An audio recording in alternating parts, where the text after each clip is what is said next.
মঙ্গলবার দিনকা আমি হলাম কষাই কাজ করি, দ্বিতীয়ত যদি কাজ না থাকে আমি এখান থেকে অটো নিয়ে চালাই।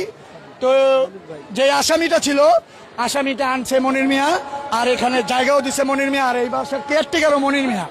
তো ওই মঙ্গলবার দিন আমি সকালে 8:30 বাজে এখানে আসছি পরে আমাদের আরো 2-3টা ড্রাইভার আসছে, গ্যারেজ খুলে নেই আমরা কিভাবে গাড়ি বের করবো তার জন্য আমরা গল্প করতেছি। তো যেই পিচাসটা যে মার্ডার করছে ওরে দেখলাম এই বাসা থেকে এই গ্যারেজে দৌড়াদৌড়ি করতেছে বারবার।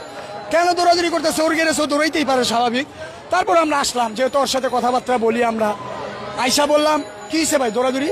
তো আয়সা দেখলাম সে এতটুকু একটা ছুরি গ্যান্ডিং মেশিন দিয়ে গ্যারেজের ভিতরে ঘষতেছে, মানে একদম চকচকে সাদা করে ফেলছে ছুরিটাকে, মানে এরকম পরিমাণে ধার দিছে মানে ওটা কার আঙ্গুলে লাগলেও পড়ে যাবে।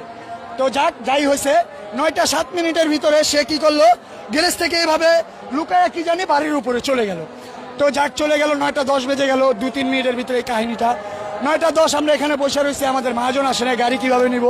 তো আমরা বসে থাকতে থাকতে 9:45 বাজে তখন যেই বাচ্চার মা খুঁজাখুঁজি করতেছে, আমাদের নিচে এসে জিজ্ঞেস করছে আপনার ভাস্তি কি এখানে গেছে? বললাম না আপা, ও তো নিচে নামে না, ও তো উপরেই থাকে। তো যেই জায়গায় মার্ডার করা হয়েছে বাচ্চাটাকে, পাশের ফ্লাইটে, ওই ফ্লাইটে বাচ্চাটাকে যখন না হয়েছে তখন একটা জুতা ভুলবশত আমাদের রিজিক ওই বাচ্চাটার লাশ ছিল বিদায়, আমরা তার মা বাবা ছিলাম বিদায়, মানে হক হালালি, তার জন্য আমরা ওই জুতাটা মানে আল্লাহর উসিলায় বাইরে পড়ে গেছে। তো বাচ্চার মা খুঁজতে খুঁজতে দেখলো কি একটা জুতা ওই দুয়ারের বাইরে পড়ে রয়েছে। বাচ্চার মা ভাবলো পাশের ফ্লাইটে যেতেই পারে, স্কুলে যাবে না তার জন্য বাহানা দিয়ে। তো ভাইয়া ও ফ্লাইটটার ভিতরে টোকাটুকি করছে, বাচ্চার মা প্রায় 20 মিনিট টোকাটুকি করার পরে কোনো সারা নাই, শব্দ নাই, ভিতর থেকে লাগানো। তো বাচ্চার মা আমাদের নিচে এসে 3-4 জনকে ডাক দিল পরে আমরা সাপাল সুপাল নিয়ে মনির মিয়ার আরেকটা এই যে ম্যানেজার রাখছে ওইটাকে নিয়ে আমরা সাপাল নিয়ে উপরে গেলাম। উপরে গিয়ে আমরা দরজাটা ভাঙার চেষ্টা করলাম, আমরা দরজাটা এক পর্যায়ে ভাঙতে পারলাম না, 2-3টা সিটকারি লাগানো ছিল। তো আমরা যতটুকু হোক এখানে একটা বগলা করার পরে আমরা যখন ভিতর দিকে এক এক করে তাকালাম তখন শুধু রক্ত আর পানিগুলো ভাসতেছিল, মানে ডাইনিং রুমের ভিতরে, মানে কল সব ছাইড়ে দিছিল। তো মানে রক্তর কোনো চিহ্ন রাখার মানে চিন্তা ভাবনা ছিল না।